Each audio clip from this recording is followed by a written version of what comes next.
अस्सलाम वालेकुम, हमारे लिए आप देख रहे हैं मेरा चैनल। डॉक्टर वर्दा के साथ जुल्म और ज्यादती में एक पूरा गैंग जो है वो मुलव्वस है। जेआईटी ने कुछ खौफनाक इंकशाफात किए हैं जिसे सुन के डेफिनेटली आप लोगों के रोंगटे जो हैं वो खड़े हो जाएंगे। रिदा और वहीद की कुछ नई तस्वीरें भी सामने आई हैं। दोनों मिलकर अवाम को किस तरह से जो है वो बेवकूफ़ बना रहे थे। इनके साथ कौन कौन मुलव्वस है, काफ़ी ऊपर तक की गेम है, बड़ी गेम है, बड़े मगरमच्छ इसमें इन्वॉल्व हैं। जिंदा डॉक्टर वर्दा का सौदा कितने में किया गया, कत्ल के बाद कौन डॉक्टर वर्दा का एटीएम मुसलसल यूज़ कर रहा था। सीसीटीवी फुटेजेस भी इस वक्त जो है वो मंजर आम पर आई हैं। तड़पाओ, मारो, जलाओ या जंगली जानवरों के हवाले करो, हमें कोई फ़र्क नहीं पड़ता, सिर्फ इसकी लाश नहीं मिलनी चाहिए। गिरफ्तार होने वाले आदिल ने रिदा का एक भयानक चेहरा जो है वो बेनकाब की है। और अब ये सोचने की ज़रूरत है कि क्या ये डॉक्टर वर्दा पहला शिकार थी इस दरिंदा सिफ्त औरत का और इसके शौहर का, या इससे पहले भी ये मुख्तलिफ ख़वातीन के साथ इसी तरह से उनको ट्रैप करके करते आ रहे हैं। आज की वीडियो में इस पर बात करते हैं। रिक्वेस्ट है चैनल को सब्सक्राइब करें, सारी हमारी हौसला अफजाई होती है, और वीडियो को आखिर तक मुलाहिजा ज़रूर फरमाइएगा। डॉक्टर वर्दा की जो असल कातिला है वो तो रिदा है, हम सब बहुत अच्छे से जानते हैं, और उसी रिदा को बचाने के लिए कोशिश कर रहे हैं। रिदा अपने शौहर वहीद बिल्ला को कोस रही है, जिसकी गलत प्लानिंग और गलत एग्जीक्यूशन की वजह से वो आज जेल में है। क्योंकि इनका तो ये प्लान था कि लाश नहीं मिलनी चाहिए, और आप सबको पता है कि अगर लाश ना मिले तो फिर मामला जो है वो ठंडा हो जाता है। जिस तरह से इनके पास पहला पैसा है, इनके पास कितने असर रसूख हैं, तो ये मामले को बड़े अच्छे से दबा सकते थे अगर लाश ना मिलती। अब जी रिदा ने वहीद पर ट्रस्ट करते हुए उससे प्रोफेशनल तरीके से डॉक्टर वर्दा का काम तमाम करने के लिए कहा था, और आपको पता है कि वो एक प्रोफेशनल कातिल भी है। मुंह मांगी रकम भी दी गई थी। अब गलती कहाँ पे हुई, इस बात में भी कोई शक नहीं है कि जो वहीद है इसका ताल्लुक़ एक ख़ानदानी गैंग से है, और इनका पूरा ख़ानदान जो पिछला था उसमें भी बताते हैं कि कुछ लोग ऐसे हैं, और ये लोग बड़े ख़तरनाक किस्म के लोग हैं। ख़तरनाक गैंग से इस दरिंदे का जो है वो ताल्लुक़ निकला है। बहुत ज़्यादा जो है प्लानिंग करके ये लोग कत्ल करते हैं।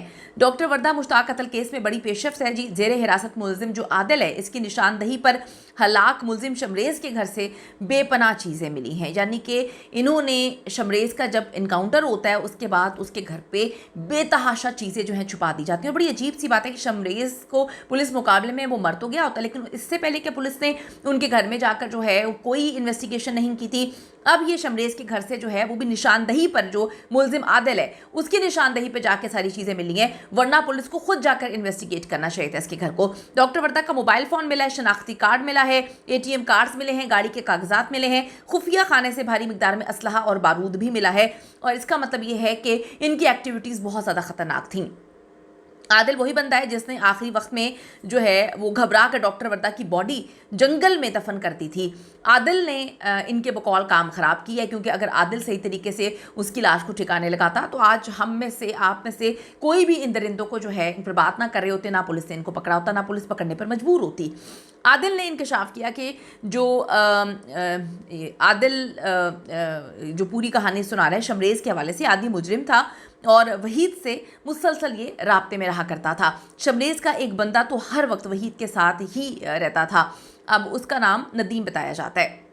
जिस किस्म का असलहा शमरेज़ के घर से मिला है वो तो दहशतगर्दों के पास होता है। ऐसे साबित होता है कि ये कोई आम मुजरिम नहीं है, ये बड़े कोई दहशतगर्द टाइप के खौफनाक ख़तरनाक किस्म के जो हैं ये क्रिमिनल्स हैं। रिदा, वहीद और नदीम तो अदालत में मुकर गए हैं, लेकिन अब जो परवेज़ और आदिल हैं अब इनके खिलाफ गवाही देंगे, क्योंकि पुलिस ने इनको समझाया है कि आप वादा माफ़ गवाह बन जाए तो शायद आपकी थोड़ी सी बख्शिश हो जाए। आदिल ने यह भी बताया कि रिदा और वहीद ने डॉक्टर वर्दा का सौदा शमरेज़ से किया था। शर्त यही थी कि जो मर्ज़ी कर लो, बस लाश नहीं मिलनी चाहिए, जहाँ मर्ज़ी बेच दो, जो मर्ज़ी तुमने करना है करो, हमें कोई फ़र्क नहीं पड़ता है, ना लाश मिले और ना ही हमारे ऊपर कत्ल का मुकदमा हो। ये इनकी डील हुई थी, और बड़े पैसों में ये डील हुई थी। इन्होंने बड़े प्रोफेशनल जो है कातिल हायर किए थे, इसीलिए ये सीसीटीवी कैमरे के सामने से डॉक्टर वर्दा को गाड़ी में बिठाकर जो है ले गई थी।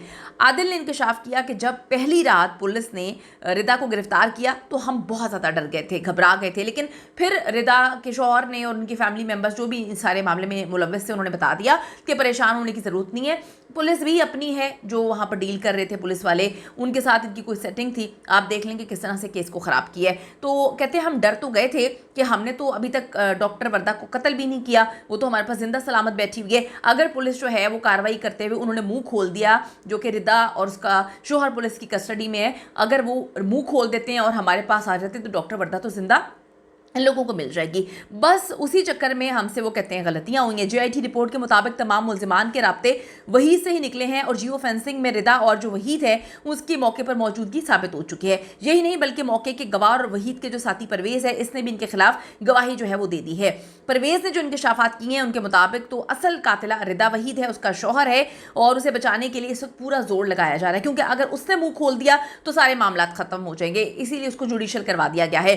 मुल्जिम परवेज के मुताबिक मुल्जिमा रिदा ने डॉक्टर वर्दा को कत्ल करने से कबल बहुत मारा था, जैसे कि कोई बदले ले रही हो, और रिदा बार बार डॉक्टर वर्दा पर तशद्दुद करके डॉक्यूमेंट्स पे सिग्नेचर करवा रही थी।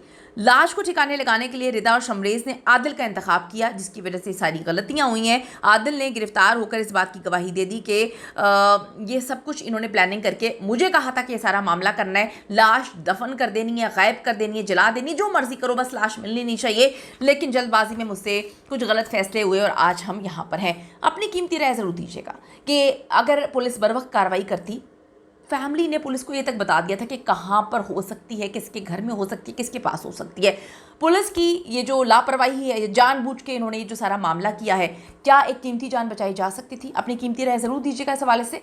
सी you in the next video.